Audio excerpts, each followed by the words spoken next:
આઝાદ સેનાના અધ્યક્ષ શ્રી ગૌતમભાઈ બી ત્રિવેદી તરફથી જનતા સેનાના અધ્યક્ષ કલ્પેશભાઈ પરમાર અને જયેશભાઈ પરમાર, જનતા સેનાના મહિલા પ્રમુખ દેવલબેન અને જનતા સેનાના તમામ હોદ્દેદારોને અભિનંદન પાઠવે છે.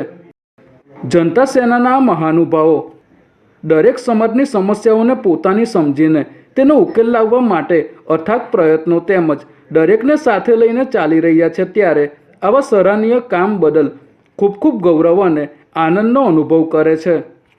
નમસ્કાર સાથી મિત્રો, આપ સૌને ખ્યાલ છે કે અમદાવાદના સિવિલ હોસ્પિટલમાં એક પેશન્ટને સારવાર દરમિયાન કંઈ પ્રશ્ન હતો, જેના માટે નાની મોટી મૂવમેન્ટ કરી, પરંતુ ત્યારબાદ હકીકતનો જે ખ્યાલ આવ્યો અને અમદાવાદના સિવિલ હોસ્પિટલના જે સુપ્રિન્ટેન્ડન્ટ સાહેબ છે તથા તેમનો સ્ટાફ છે તેમને ખડે પગે ઊભા રહીને જે આ રમેશભાઈ છે તેમનો જે પ્રશ્ન હતો, જે પેશન્ટને મેડિકલ ઇસ્યુ હતો, તે સંપૂર્ણ રીતે એમને ઓપરેશન કરી નાખ્યું છે. આજે ડિસ્ચાર્જ આપે છે.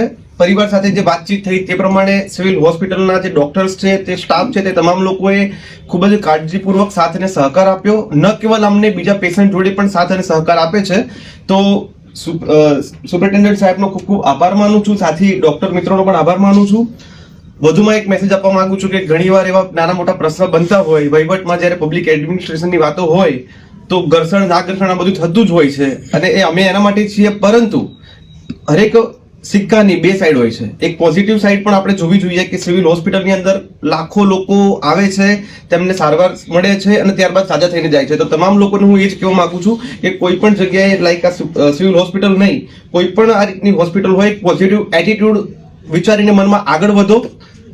જય ભીમ, ઇન્કલાબ જિંદાબાદ, લડેંગે જીતેંગે. અને અમારી સાથે સુપ્રિન્ટેન્ડન્ટ સાહેબ છે, તેમની વિશે બે શબ્દ સાહેબ આપ શું કહેવા માંગશો? ના, હું તો આપના માધ્યમથી એટલું જ કહીશ કે આ હોસ્પિટલ એકચ્યુઅલી ગરીબો માટે જ છે. ગયા વર્ષમાં જોઈએ તો 11.5 લાખથી વધારે લોકો ઓપીડીની સારવાર લીધી, 1 લાખથી વધારે લોકો દાખલ થયા, હજારો સીટી સ્કેન, MRI, એક્સરે બધું જ નિઃશુલ્ક કરવામાં આવે છે. ક્યારેક કોઈક નાના મોટા પ્રશ્નો થાય જે એમના થકી ધ્યાન દોરવામાં આવ્યું અને એ કામ આપણે સરસ રીતે થઈ પણ ગયું. આજે સારા થઈને ડિસ્ચાર્જ થઈ રહ્યા છે. પરંતુ આપના માધ્યમથી એટલું ચોક્કસથી કહીશ કે કોઈ પણ જાતની તકલીફ હોય, મારી ઓફિસ હંમેશા અવેલેબલ છે. હું અવેલેબલ છું. મારે આવીને મારી સાથે વાત કરો, મને જણાવો. ડેફિનેટલી એ પ્રશ્ન હશે, એ સોલ્વ થશે. અને હંમેશા વાતચીત કરવાથી કોઈ પણ પ્રશ્ન સોલ્વ થાય છે. એટલે કોઈ પણ જાતની ચિંતા ન કરવી. પ્રોબ્લેમ થાય તો મને મળવું, અને જો તમે સાચા હશો તો તરત જ નિરાકરણ કરવામાં આવશે. એ એક પોઝિટિવ અભિગમથી જ અમે કામ કરીએ છીએ અને પૂરા મનથી કામ કરીએ છીએ. એટલે એ બાબતની ચિંતા કરવી નહીં. પરંતુ કંઈ પણ ઇસ્યુ લાગે તો ડેફિનેટલી કોન્ટેક્ટ મારો કરો. જી, આપની સાથે જયેશભાઈ, તમે બસ. નમસ્કાર.